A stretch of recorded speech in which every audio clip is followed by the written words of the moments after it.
गांव में तो सब जगह अकाल की परिस्थिति हो गई है। लगता नहीं कि अब इस गांव में ज्यादा दिन रुकना उचित होगा। काम के लिए बाहर गांव तो जाना ही पड़ेगा। भूषण काम की तलाश में दूसरे गांव की ओर निकल पड़ता है। चलते चलते वह विजयपुर गांव में आ जाता है। वहां उसका रहने का कोई ठिकाना नहीं था और उसके पास कोई काम भी नहीं था। चलते चलते वह एक अमीर किसान जगत सेठ के पास आ पहुंचता है। सेठ जी, मैं भूषण दूसरे गांव से आया हूँ। हमारे गांव में अकाल की परिस्थिति हो गई है। लोगों के खेत सूखे पड़े हैं। गांव में बूंद बूंद पानी के लिए लोग तरस रहे हैं। अगर मुझे आपके पास कुछ काम मिल जाएगा तो बहुत कृपा होगी बड़े भाई। अरे रे, लगता है तुम्हारी हालत बहुत खस्ता हो गई है। ठीक है, वैसे मेरे पास एक काम तो है, पर लगता नहीं कि तुम वो कर पाओगे। सेठ जी, आप चिंता ना करें, मुझे आप कोई भी काम दे सकते हैं। मैं वो काम पूरी मेहनत और ईमानदारी से करूंगा। अच्छा ठीक है भूषण, तो कान खोल कर सुन लो। मेरे पास 50 गायें और 50 भैंसें हैं। तुम्हें हर रोज इन जानवरों का गोबर निकालना होगा और रोज सुबह शाम उन्हें चारा पानी देना होगा। महीने के आखिर में तुम्हें इस काम के लिए 200 रुपए मिलेंगे और हाँ, 2 वक्त का खाना भी हमारी तरफ से मुफ्त दिया जाएगा। बोलो, क्या तुम ये काम कर पाओगे? अरे बाप रे, 50 गाय और भैंसों को संभालना आसान काम नहीं है, पर अब मैं कुछ कर भी तो नहीं सकता और ऊपर से सेठ जी 2 वक्त का खाना भी दे रहे हैं। ठीक है सेठ जी, मैं ये काम कर लूंगा, पर एक विनती है। हाँ बोलो भूषण, क्या बात है? सेठ जी, अगर आपको समस्या ना हो तो क्या मैं आपके गायों के साथ गौशाला में रह सकता हूँ? सेठ जी, मैं इस गांव में नया हूँ, मेरा रहने का कोई ठिकाना नहीं है। जग्गा सेठ थोड़ी देर तक सोचता है और भूषण को ऊपर से नीचे तक देखने के बाद उससे कहता है, ठीक है भूषण, तुम गौशाला में रह सकते हो। जी धन्यवाद सेठ जी। तब से भूषण गौशाला में रहकर अपना काम करने लगता है। वह रोज जल्दी उठकर गाय और भैंसों का गोबर निकालता, उन्हें चारा डालता और समय पर पानी भी पिलाता था। हर रोज भूषण अपना काम ईमानदारी और पूरी मेहनत से करता था। जगत सेठ को भी भूषण का काम बहुत पसंद आने लगा, क्योंकि वह अपना काम सफाई से करता था। एक दिन जगत सेठ भूषण को बुलाकर उससे बोलता है, भूषण, मुझे तुम्हारा काम बहुत पसंद आया है। तुम गाय और भैंसों का अच्छा ख्याल रख रहे हो, इसलिए दूध की गुणवत्ता भी बढ़ गई है और गायें पहले से ज्यादा दूध भी दे रही हैं। इसलिए मैं आज से तुम्हारी तनख्वाह बढ़ाकर पूरे 400 रुपए कर रहा हूँ। आपका बहुत बहुत धन्यवाद सेठ जी। कुछ दिन ऐसे ही बीतने लगते हैं। भूषण जगत सेठ के पास बहुत मेहनत और ईमानदारी से काम करता है। धीरे धीरे भूषण के पास अच्छा खासा रुपया जमा हो जाता है, जिससे वह अपने लिए छोटा सा रहने लायक एक कुटिया बनवा लेता है। उस गौशाला में सोकर तो नाक से गोबर की गंध अभी भी नहीं जा रही। अब आखिरकार मुझे अपने घर में चैन से सोने को तो मिलेगा। तब से भूषण जगत सेठ के पास गौशाला में काम करने आता और 2 वक्त का खाना खाकर अपने घर सोने के लिए चला जाता था। कई साल ऐसे ही बीत जाते हैं। भूषण की मेहनत के कारण उसके पास अच्छा खासा रुपया जमा हो जाता है। एक दिन भूषण जगत सेठ से बोलता है, सेठ जी, आजकल गांव में चोरी की समस्या बहुत बढ़ गई है और मेरे पास कुछ रुपए भी जमा हैं जो मैंने अपने घर में रखे हुए हैं, पर मुझे उन पैसों की चोरी की चिंता हो रही है। आपको तो पता है कि मैं दिन भर आपके पास ही काम करता हूँ और सिर्फ रात में ही घर सोने जाता हूँ, इसलिए मुझे रोज उन पैसों की चोरी की चिंता सताती है। हाँ भूषण, तुम बात तो बिल्कुल सही कह रहे हो।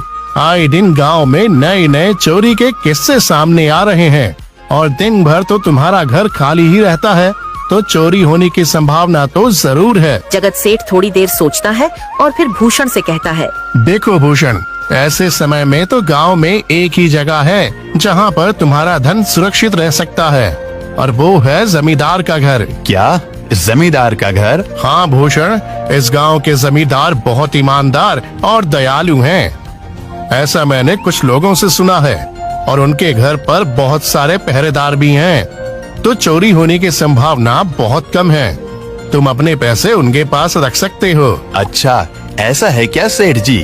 ठीक है, फिर आज ही मैं जमींदार जी से मिलकर बात करता हूँ और उन्हें अपनी समस्या बताता हूँ। उस दिन भूषण जमींदार जी के घर उनसे बात करने जाता है। हे तुम रुको, कहाँ अंदर आए जा रहे हो? वहीं रुक जाओ। जी, मुझे जमींदार जी से मिलना है। मुझे उनसे कुछ काम है। क्या काम है तुमको उनसे?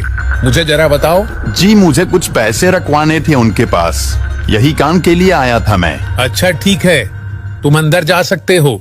नमस्ते जमींदार जी, मैं भूषण जगत सेठ के यहाँ काम करता हूँ। कुछ साल पहले ही मैं दूसरे गांव से यहाँ आया हूँ। अच्छा भूषण, बोलो तुम्हारा क्या काम है मेरे पास? जमींदार जी, मैं सालों से जगत सेठ के पास काम कर रहा हूँ और मैंने कुछ रुपए भी जमा कर लिए हैं। पर बात यह है कि गांव में चोरी की समस्या बहुत बढ़ गई है, तो मुझे अपने रुपए घर में रखने से डर लग रहा है। अच्छा, कितने रुपए जमा किए हैं तुमने?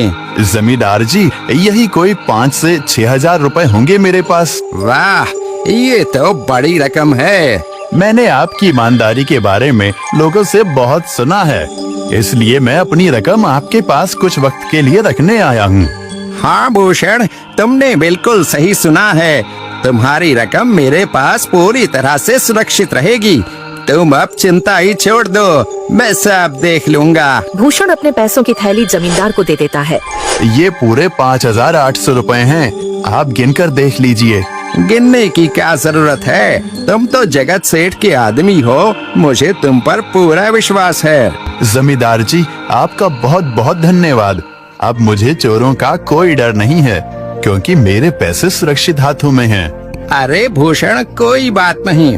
धन्यवाद तो मुझे बोलना चाहिए, जो तुम मेरे पास आए अपने रुपए रखने के लिए। भूषण अपने पैसे जमींदार को देकर अपने घर चला जाता है। हाँ भूषण, तुम्हारे पैसे मेरे हाथों में ही अच्छे लगते हैं। ऐसे ही भूषण ईमानदारी और मेहनत से जगत सेठ के यहाँ काम कर रहा था। देखते ही देखते 2 साल ऐसे ही बीत जाते हैं। एक दिन भूषण सोचता है, अब बहुत साल हो गए जगत सेठ के यहाँ काम करते हुए। वैसे सेठ जी तो बहुत अच्छे इंसान हैं, पर सोच रहा हूँ कि खुद की जमीन लेकर उस पर मेहनत करूँ, तभी मैं बड़ा आदमी बन सकता हूँ। अब जो मेरे पास थोड़े कुछ पैसे हैं और जो जमींदार के पास कुछ पैसे संभालने के लिए दिए हैं, वो जमा करके थोड़ी जमीन खरीद लूंगा। आज ही जमींदार से मिलने जाता हूँ और अपने रुपए मांगता हूँ। ये सोचकर भूषण जमींदार जी के घर चला जाता है। जमींदार जी, मैं अपने रुपए वापस लेने आया हूँ। आपके पास मैंने 5,800 रुपए दिए थे संभालने के लिए। अरे भाई साहब, मैंने पहचाना नहीं आपको। वैसे कौन हो आप? अरे जमींदार जी, मैं भूषण हूँ। पिछले साल मैंने आपको पैसे संभालने के लिए दिए थे, याद आया कुछ? अरे भाई साहब, मेरे पास कितने सारे लोग आते जाते हैं पैसे रखने के लिए, और सभी के साथ मेरा अच्छा व्यवहार होता है। वैसे आपके पास कोई कागजात हैं क्या? क्योंकि मैं हर व्यक्ति से कागज पर ही व्यवहार करता हूँ। किसने कितने पैसे दिए, किसके कितने पैसे रखे हैं, सबका व्यवहार रहता है मेरे पास। जमींदार जी, ये आप क्या बात कर रहे हैं? आपकी ईमानदारी देखकर ही मैंने आपको पैसे दिए थे संभालने के लिए, और आप अब ऐसी बातें कर रहे हैं। कृपया करके मेरे पैसे मुझे वापस कीजिए। हाँ भूषण, मैं ईमानदारी से ही काम करता हूँ, इसलिए तो तुमसे मैं डॉक्यूमेंट्स मांग रहा हूँ। क्या तुम्हें पता नहीं, जब तुम किसी से पैसों का व्यवहार करते हो तो तुम्हें स्टाम्प पेपर पर लिख कर देना पड़ता है। तुम किसी से भी पूछ सकते हो। नहीं जमींदार जी, मैं आपके पैर पड़ता हूँ, कृपया करके मेरे रुपए मुझे दे दीजिए। बड़ी मेहनत से मैंने वो पैसे जमा किए थे, मुझ पर ऐसा अन्याय ना करें। अरे क्या ये झूठ मूठ का रोना धोना लगाया है? लगता है तुम ढोंगी हो और मेरी ईमानदारी और भोलेपन का फायदा उठाकर मुझसे ये रुपए लेने आए हो। रुक, तुझे अभी सबक सिखाता हूँ। जमींदार अपने आदमियों को बुलाकर भूषण की पिटाई करने को कहता है। इसे तब तक मारो जब तक ये बेहोश ना हो जाए। इस 2 कौड़ी के आदमी ने मेरी ईमानदारी पर सवाल उठाया है, इसे छोड़ना मत। जमींदार के आदमी भूषण को डंडे से खूब मारते हैं। फिर भूषण दुखी होकर अपने घर चला जाता है। भूषण के शरीर पर घाव के निशान स्पष्ट दिखाई दे रहे थे। 2 दिन से भूषण घाव के दर्द के कारण जगत सेठ के घर काम के लिए नहीं जा पाता है, इसलिए अगले दिन जगत सेठ भूषण के पास आ जाते हैं। वह देखते हैं कि भूषण खाट पर सो रहा है और वह बड़ा ही चिंता में नजर आ रहा है। भूषण भाई, तुम 2 दिन काम पर नहीं आए, क्या हुआ भाई? तबीयत ठीक है ना तुम्हारी? कुछ समस्या है क्या? अरे सेठ जी, आप खुद यहाँ आए हो। आप खबर भिजवाते तो मैं खुद चला आता। अरे भूषण, कोई बात नहीं, तुम्हें देखकर लगता है तुम बीमार हो। क्या हुआ है तुम्हें? जगत सेठ, क्या बताऊं, जिस जमींदार के पास पिछले साल मैंने अपने पैसे संभालने को दिए थे, वो आज मुझे पैसे वापस नहीं करना चाहता। वो बहुत लालची इंसान है, वो लोगों को ठग रहा है। और जब मैंने बाद में गिड़गिड़ाना शुरू किया तो उसने डंडे से मार मार कर मेरी पिटाई करवा दी और मुझे वहाँ से धक्के मार कर निकाल दिया। अरे बाप रे, ये तो बड़ा ही गंभीर विषय है। मैंने तो जमींदार के बारे में अच्छा ही सुना था, पर मुझे भी नहीं पता था कि वो इंसान इतना गिरा हुआ है। तभी मैं सोचूं, हर साल उसकी संपत्ति इतनी ज्यादा कैसे बढ़ रही है। मुझे माफ कर दो भूषण, मैंने ही तुम्हें जमींदार के पास जाने को बोला था। गलती तो मेरी भी है। नहीं जगत सेठ, आप तो मेरा अच्छा ही सोच रहे थे। ये तो उस जमींदार का लालच है। अब लगता नहीं मेरे पैसे उस जमींदार से वापस मिलेंगे भी। भूषण, मेरे पास एक तरकीब है जिससे मैं तुम्हारे पैसे तुम्हें वापस दिला सकता हूँ। जगत सेठ भूषण के कान में सारी तरकीब बताता है। ठीक है सेठ जी, हे ऊपर वाले, ये तरकीब कामयाब होने दीजिए।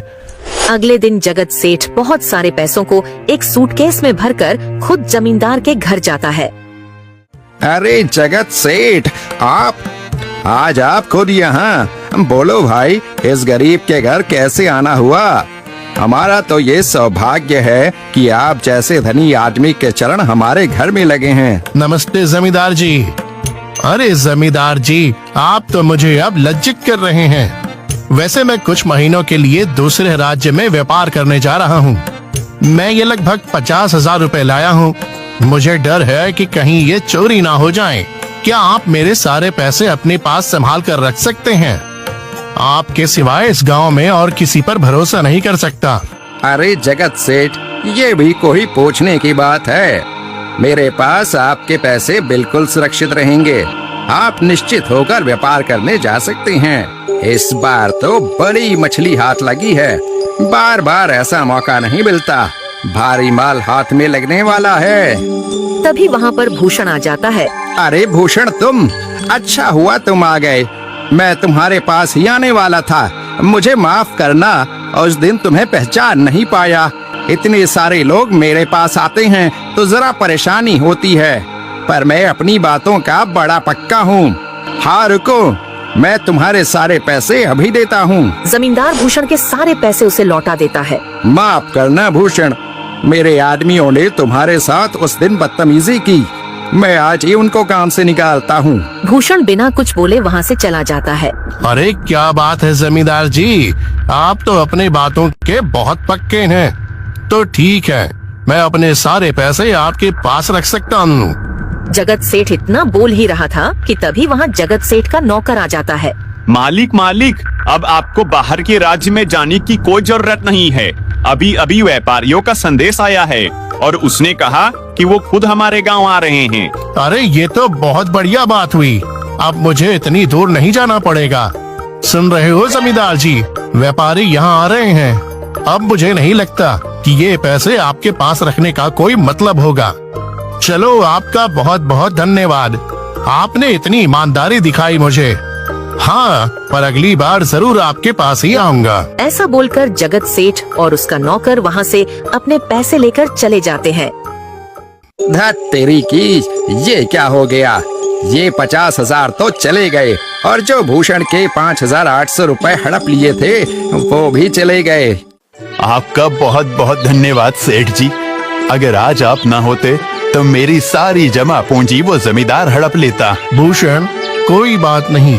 जो व्यक्ति मेहनत और ईमानदारी से कमाता है, ऊपर वाले उसका कभी बुरा नहीं होने देते, और जो हराम की कमाई का खाता है उसका कभी अच्छा नहीं होने देते।